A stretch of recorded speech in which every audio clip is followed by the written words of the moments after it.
Thanks very much. This is a great talk, Shona. I hope you said at the start that this is not a lot of evidence and you wanted to avoid your own opinion. So I'm probably going to give my own opinion quite strongly. But I do work at the Alfred, so that's probably all right. We give our own opinion there. But, I don't know if the slides... Just keep going? Yep. There we go. Cool. I'm going to talk a little bit about burnout and intensive care. I mean, when you talk about what I know about how we can improve, I don't really know. I don't know if anyone really knows, because everyone in this room will be different, and everyone will be different at different points in their life. So I'm going to talk a bit generally, and it is flavoured by my own opinion, and I'm a little bit nervous about what I'm going to say in one of the slides at the end about surveys. But anyway, that's all right. I didn't know. So, is burnout a problem in ICU? Well, and again, sorry, Shane. So, of course it bloody is. If you were going to build a job to burn people out, what would you do? You would make a job that has high stakes. It needs, you can't really make mistakes. It's emotional. It's very emotional. It's got stressful situations. It's highly technical. You need a lot of knowledge, and your knowledge has to keep improving your whole life. There's complex teams involved, and you need extensive training. So that would be enough to burn most people out, I would have thought. Then you add in the fact that you should do shift work, just to be sure you're really tired when you have to make these decisions. And we all do shift work, and we're moving more towards shift work. And then you add in the fact that people die. And we probably try and rationalise that with a lot of statistics and other things, and we have a lot of elderly patients, and we do a lot of things to rationalise it. But when you think about it, it really, it's the biggest event of people's lives. It's the biggest event of their families' lives. They will remember what the person who's cared for their loved one at the end of their life, they will remember that forever. And I think we all know that burden deep down, but we try and sort of disperse it and forget about it. But it is there, and I'm sure it contributes to how we feel about our job. So one way of, obviously you do things with your kids, so we build hospitals is one way to help with stress. But the other thing about ICU is you're working in a hospital. And hospitals have got their problems. We enjoy hospitals, but they are not perfect, obviously. They've got a lot of complexity to them. They're a bureaucratic structure. Your hospital will have an organisational chart like that, which all of us are way below that chart. So we wouldn't register on that chart, mostly. That's about how many people that would work at the Alfred in the administrative roles. So there's more administrative people than there are clinical, by a long way when you look at the Alfred. And the more people there are, the more likely you are to do what's on the bottom on the right there. The more people you have to interact with, the more stressed you'll cause. Because the more people will interact with you that don't understand your job, it's poor me, everything is difficult, why don't they understand what we're doing, we're so important. And, I have some sympathy for the people on those organisational charts because they have that meeting 10 times a day with people. We're very important, why don't you care about us, we're all burning out, it's not fair, and they have to go on to the next people. So we're all working in a very difficult, complicated environment. So the other question is, well, is it all worth it? Obviously that's a very negative approach. Well, of course it's worth it. So this is a lady who was in our ICU for a long time, a complicated case. She arrested when she was running on the beach. And she's done well. She's happy for us to tell her story. After a long stay, ECMO and other things like that for many, many, many days in ICU. And of course it's worth it. So I would think it's a no-brainer whether it's worth it, just as much as it's a no-brainer that the job is very difficult and it's going to cause you stress. And at times in our life we are going to be very high risk for burnout because obviously there's more to life than work and other things will intervene as well.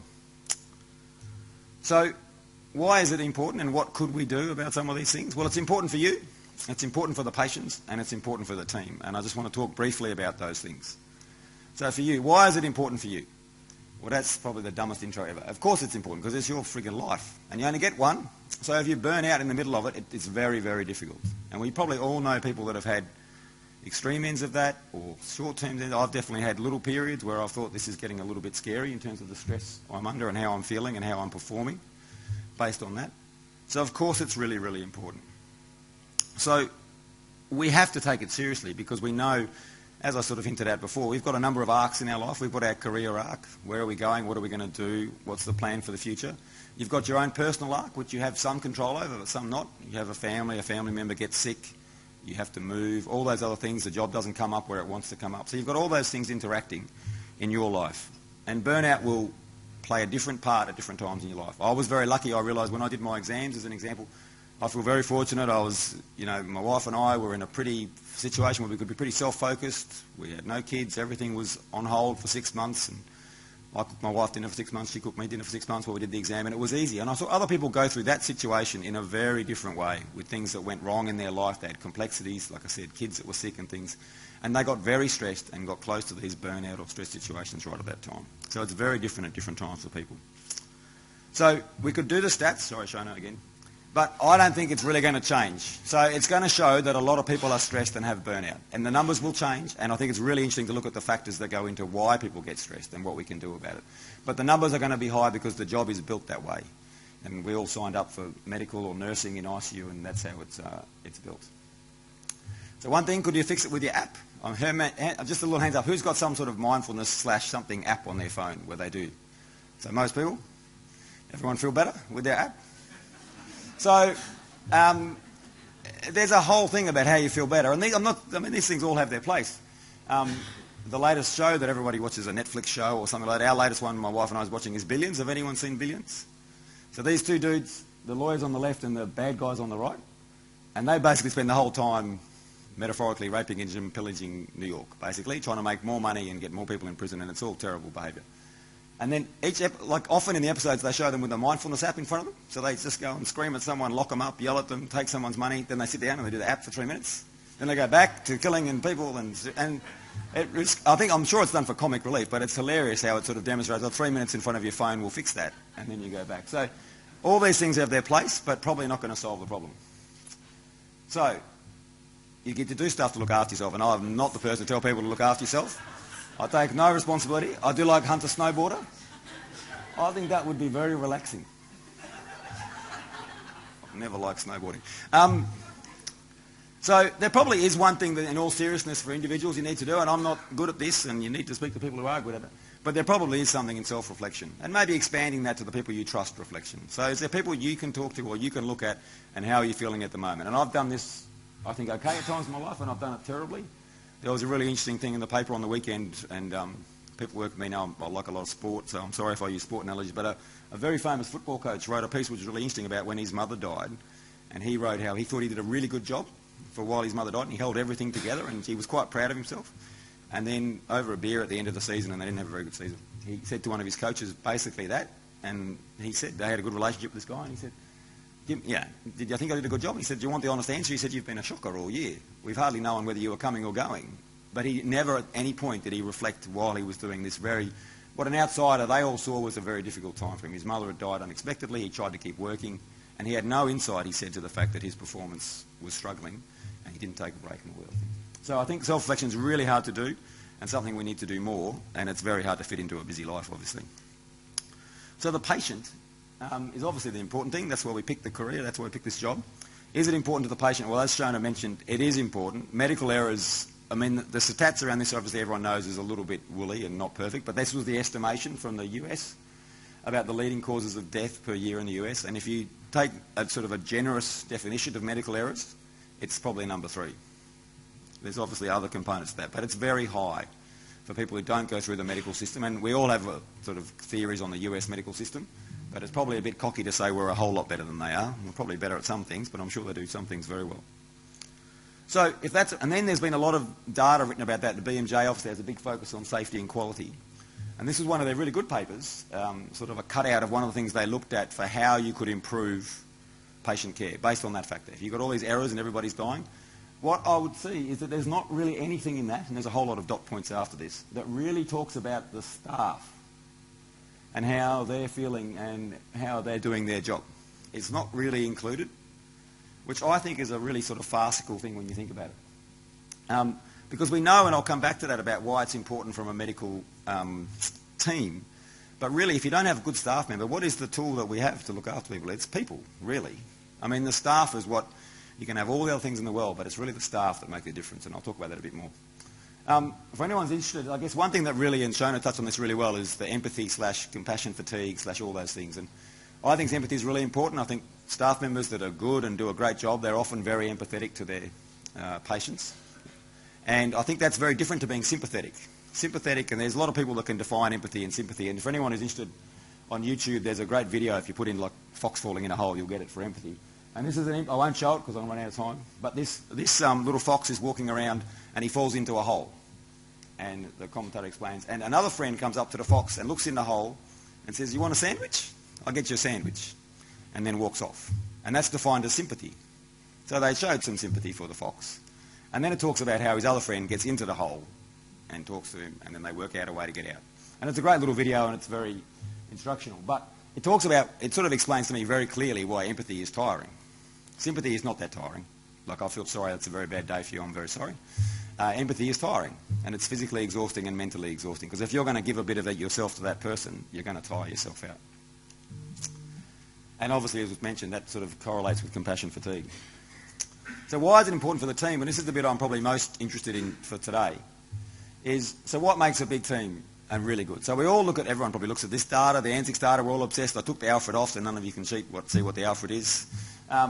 But it's important. We all look about mortality. How good are we as a unit? What do we do for our patients? Do they survive? What's their length of stay? All this other malarkey about what's going on. Now, that doesn't really tell you anything about what a unit is, and most of the units in Australia are pretty similar, really. And when you look at it, we like to think we're different, but we're pretty similar. We've all got a million guidelines about what you should do, and there's more and more guidelines being produced every day, and that's important. And they're getting better, I think, in the way they're produced and the way they're accessible, which is really good. Obviously, you have gear. So we're the Alfred, we love gear. This is just a standard patient post-surgery. No, it's not. It's a complicated patient. But you can see the amount of gear you can squish around one patient actively is incredible now. And most places would struggle to say they might have not have access to certain forms of resuscitation, but in Australia we're very fortunate. It would be unusual for a patient to die because you didn't have the bit of gear that they needed, unlike other parts of the world. So we're very fortunate, and some places obviously can use different types of support, but we're very lucky. People aren't going to die because you don't have the gear. People will have a different experience based on how much you care and how much the staff care, and do the staff have time to care, which is really important. But really, I would think the way your ICU works and the way whether it works well is based on the team you have. Like I talked about before, the implementation of the guideline or the use of the gear will come down to the people you have. You can have the best bronchoscope in the world. If nobody knows how to use it or when to use it, then it won't matter, will it? And if no one assists people and looks after people, it won't matter. So this is another patient of ours in the middle who had a long ICU stay with lots of things that went wrong and right during the stay and came out at the end of it. And we were proud of the fact, I guess. And we looked back and there was hundreds, literally hundreds of people that had looked after her in very high-risk times of their stay. So the team, I guess, or the people are the tool that you need to look after. And that is why burnout is so important. Because as you burn people out, being sort of non-sympathetic, as a team, when you burn people out, you lose people. You lose their effectiveness for a while, or even worse, for a long time. And their people are very hard to replace when they've got skills. So who's going to fix it for us? Well, who thinks, honestly, these people will fix it for us? The CEO is not going to fix it. Because everybody's complaining, he gets a budget, he's not going to fix it, or she's not going to fix it. No chance. We can try, but not going to work. The state government, they've released a lovely position paper on what they think about burnout. So that's good. That's very nice. AMA have got a position paper on that. It's very nice. I imagine ANZICS will have one soon. That's very nice. Position paper. CICM have got one. The American ones have got it. They did 3 journals at once. It would have been very expensive. Very good.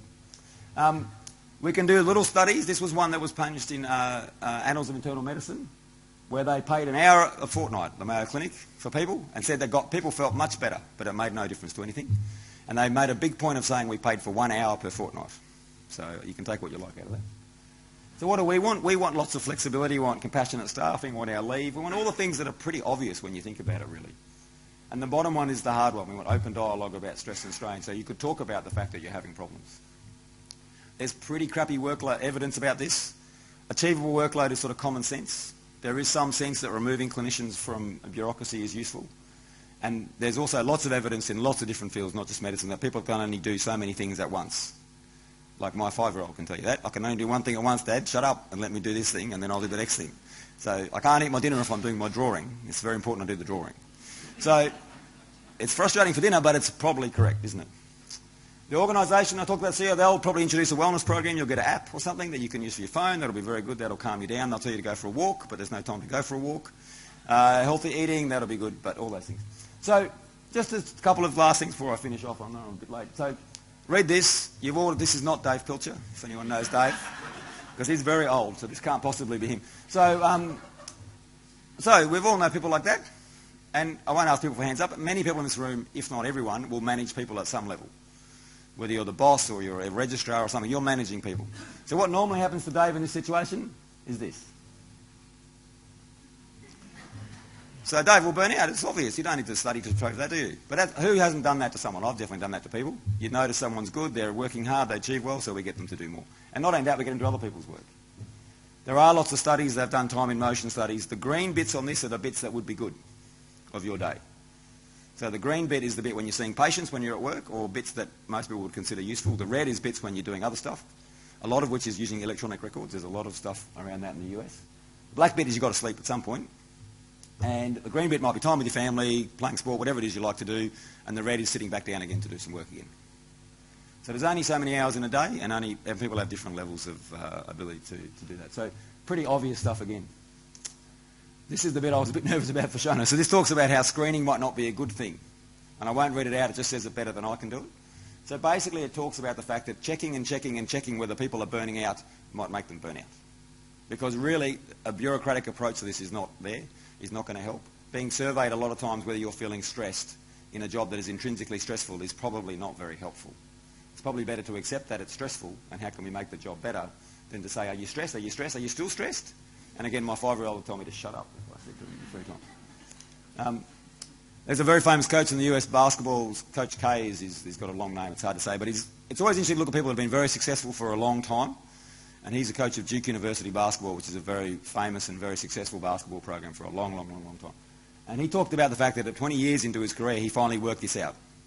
And he really says now he doesn't care what it says on the X and O board about where they're going to play. It's about talking to people. And the longer you can spend with people in your team, the bigger difference you'll make. So if you try and stop overworking people, and if you try and give them some responsibility, you realise there's so many hours in the day, then this might be the most useful hour in your day. So when you can sit down and talk to people in your team, and the reason it doesn't happen is it's very exhausting. It takes a long time. The Alfred has, I think, Chris, 500 staff in ICU. So that's 500 people who've got issues and things they need to talk about and problems, and we need to make a way that people can do that at work. And someone will recognise then when they're stressed, so we can change the way they're working, we can help them out in some way. But that is the thing that will never happen. The CEO won't do it because it takes a long time, and time costs a lot of money. So that would be my advice, but I don't know if it's correct or not, but this might be the most important part of your day. So thanks very much.